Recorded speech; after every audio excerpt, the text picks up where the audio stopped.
بسم اللہ الرحمن الرحیم۔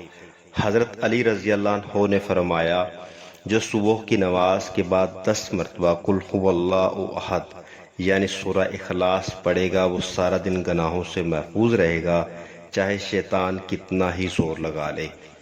حضرت محمد صلی اللہ علیہ وآلہ وسلم نے فرمایا، صبح اور شام 3 مرتبہ قل هو اللہ احد یعنی سورۃ اخلاص اور معوذ 3، سورۃ فلق و سورۃ الناس پڑھا کرو، ان کا پڑھنا ہر چیز سے کفایت کرے گا۔